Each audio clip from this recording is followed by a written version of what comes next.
नमस्कार दोस्तों, स्वागत है आपका हमारे चैनल गोविंद गोपाल में फिर से एक बार। दोस्तों, इस वीडियो में हम बात करेंगे कि क्या शिक्षा मित्रों को 16 जून से विद्यालय जाना चाहिए या नहीं। आज का सबसे बड़ा सवाल है शिक्षा मित्रों के लिए, जो उनके मन में बार बार उठता है कि क्या हमें 16 जून से विद्यालय जाना चाहिए, जबकि वो जानते हैं कि उन्हें जून का मानदेय नहीं मिलता है। तो क्या 16 दिन विद्यालय में उपस्थित रहने के बाद उनका मानदेय 1 जुलाई से 30 जुलाई तक का आएगा?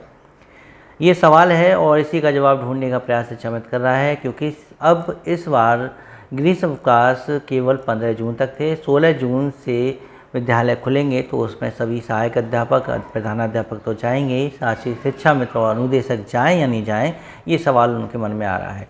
तो इसी सवाल का जवाब आज हम इस वीडियो में देने जा रहे हैं। तो बने रहिएगा चैनल पर, और चैनल पर नए हैं तो चैनल को सब्सक्राइब जरूर कर लीजिएगा और वीडियो को लाइक करना तो बिल्कुल मत भूलिए।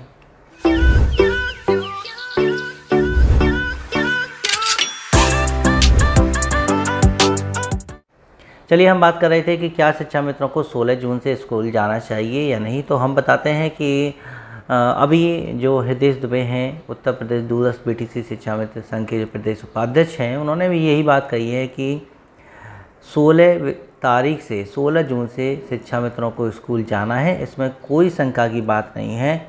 और इस पर ऐसे शिक्षा मित्र जो शिक्षा मित्रों के लिए मुसीबत बन जाते हैं बाद में सोशल मीडिया पर, ऐसे शिक्षा मित्र इस बात से दूर रहें, इस मुद्दे को राजनीतिक ना बनाएं। 16 तारीख से सभी शिक्षा मित्रों को स्कूल जाना है, इसमें कोई शंका नहीं है। इसको लेके ज़्यादा बवाल ना करें, क्योंकि शिक्षा मित्र एक संविदा कर्मी है और उसको दिन के अनुसार मानदेय मिलता है। ये बात अगर शिक्षा मित्र कह रहे हैं तो उन्होंने ये तर्क दिया कि विद्यालय जो है 19 मई को बंद हो जाता है, लेकिन फिर भी मानदेय 30 मई 31 मई तक दिया जाता है। तो यहाँ पर अगर शिक्षा मित्र ज़्यादा चालाक बनेगा तो सरकार के पास पूरे अधिकार हैं, वो कुछ भी कर सकती है। आपको मानदेय कहीं से काट के आपको यहाँ देगी। या फिर उनका एक तर्क ये भी था कि जो ग्रीष्म अवकाश कटे हैं, कम हुए हैं, वो शीतकालीन अवकाश में दे दिए गए हैं, शीतकालीन अवकाश के रूप में दे दिए गए हैं शिक्षकों को भी, शिक्षा मित्रों को भी। तो शिक्षकों को तो ग्रीष्म अवकाश में वेतन मिलता था, इसलिए उन्हें शीतकालीन अवकाश में भी वेतन दिया गया। लेकिन ग्रीष्म अवकाश यानी कि 16 जून से 30 जून तक का जो होता है, उसका पैसा शिक्षा मित्रों को नहीं मिलता है, लेकिन शीतकालीन अवकाश में उनको इसका पैसा दिया गया। तो एक तरह से ये उनका एडवांस पेमेंट ही मान लीजिए इस 16 जून से लेकर 30 जून तक के कार्य का। ये तर्क दिए हृदय दुबे जी ने। उनका स्पष्ट रूप से तो कहना यही था कि इस समय जो हमारे नवनियुक्त महानिदेशक श्री विजयकरण आनंद जी हैं, अभी उन्होंने हाल ही में एक बैठक ली जिसमें उन्होंने कह दिया है कि विद्यालयों का निरीक्षण 16 तारीख से 30 जून तक कराना सुनिश्चित करें। और हर विद्यालय का निरीक्षण होगा, हर विद्यालय का, चाहे आप ARP लगाएं, SRG लगाएं, ब्लॉक स्तरीय टीम लगाएं और डाइट की टीम लगाएं, मंडल की टीम लगाएं, चाहे खुद BA से जाके विद्यालय चेक करें। 16 से 30 जून तक विद्यालय का निरीक्षण होगा। इस विद्यालय के निरीक्षण में भौतिक परिवेश की जांच तो होगी, साथ में शैक्षणिक व्यवस्था की भी जांच की जाएगी। यानी बच्चों की कक्षाएँ चल रही हैं, नहीं चल रही हैं, कैसी उसकी बच्चों की पढ़ाई हो रही है, एक्टिविटी हो रही है, नहीं हो रही हैं, ये सब चीज़ें देखी जाएंगी। तो आपको क्या लगता है कि जब इतना निरीक्षण बारीकी से किया जा रहा है, तो क्या शिक्षा मित्रों को केवल ये कहा जाएगा कि आप घर में बैठिए और विद्यालय खोले जा रहे हैं, विद्यालय का निरीक्षण होगा? ऐसा व्यवहारिक भी नहीं है और ना ऐसा संभव है। 16 तारीख से तो विद्यालय जाना ही पड़ेगा शिक्षा मित्रों को, क्योंकि शिक्षा व्यवस्था को सुदृढ़ करने के लिए 14 बिंदुओं का शासनादेश महानिदेशक महोदय ने पहले ही भेज दिया है, जिसमें कोई भी लापरवाही माननीय महानिदेशक महोदय जी बर्दाश्त नहीं करेंगे। तो इस बात पर कोई शंका ना रखें, 16 से विद्यालय जाएं। अगर नहीं जाते हैं तो आप इसके स्वयं के जिम्मेदार होंगे, अगर कोई विभागीय कार्रवाई होती है तो ये तो रहा एक कारण कि उन्होंने ऐसा कहा है कि छुट्टियों के यानी पैसों की कटौती के हिसाब से उन्होंने कहा है कि 16 तारीख को विद्यालय जाना चाहिए। लेकिन ये सवाल केवल आम शिक्षा मित्र के ही मन में है या किसी और के भी मन में है? क्या किसी शिक्षा मित्र संगठन के पदाधिकारी के मन में ये सवाल है? अगर होता तो वो अब तक विभाग के पदाधिकारियों से बात करते, विभाग के अधिकारियों से बात करते। हो सकता है कि जब जून में विद्यालय खुलें तब वहाँ के जिलाध्यक्ष अपने अपने जिला बेसिक शिक्षा अधिकारी से संपर्क करें। लेकिन आज एक इतना अच्छा मौका था जो हाथ से निकल गया, और उसका क्या कारण था?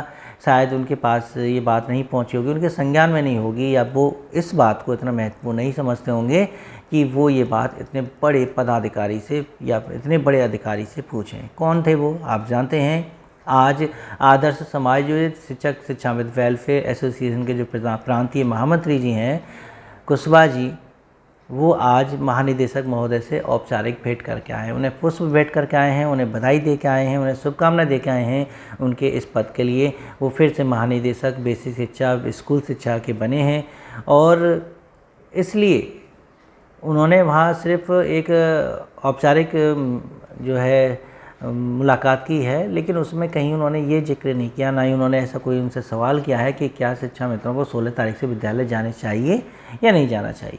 ये शायद सवाल वहाँ अगर करना होता तो शायद शिक्षा मित्रों की छवि को धूमिल करना होता। अगर वो सवाल ऐसे करते तो जाहिर सी बात है शायद उन्होंने ऐसा कोई सवाल नहीं किया है, सिर्फ वो भेंट करके आ गए हैं।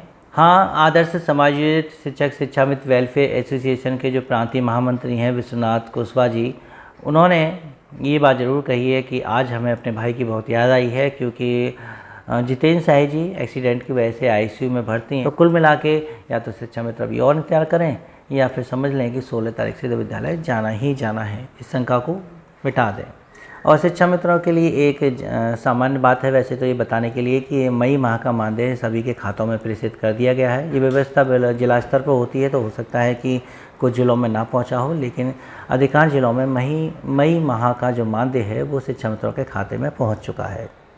साथ ही साथ एक सूचना लास्ट में और हम शिक्षा मित्रों को देना चाहेंगे कि शिक्षा मित्रों ने मानस आपदा पोर्टल पर अपने डॉक्यूमेंट अपलोड करा लिए होंगे, क्योंकि ये काम बहुत पहले हुआ था। लेकिन अब उनसे ये खास तौर पर कन्नौज ज़िले से ये खबर आई थी कि जिन शिक्षा मित्रों ने बाद में टेट की परीक्षा पास की है, चाहे वो सी टेट हो चाहे यूपी टेट हो, वो अपना इस टेट का सर्टिफिकेट मानस आपदा पोर्टल पर अपलोड करा लें। इस अपलोडेशन की व्यवस्था आप खुद नहीं कर सकते हैं, क्योंकि ये अब बीआरसी पर जाके होता है। तो वो अपने डॉक्यूमेंट लेके बीआरसी पे जाके संपर्क करके अपने शैक्षिक प्रमाण पत्रों में इसका भी प्रमाण पत्र शामिल करवा लें, ताकि भविष्य में सरकार कोई अचानक अगर ऐसी स्कीम बनाती है जिसमें टेट पास शिक्षा मित्रों को कोई मौका मिलेगा, तो वो शायद मानस आपदा पोर्टल से ही सूचना प्राप्त कर लेगी कि उत्तर प्रदेश में इतने शिक्षा मित्र टेट पास हैं।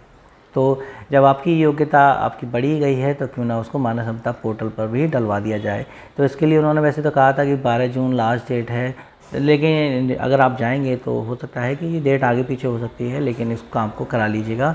अपने मानस आपदा पोर्टल पर डॉक्यूमेंट की कॉपी को अपलोड कराना बहुत ज़रूरी है।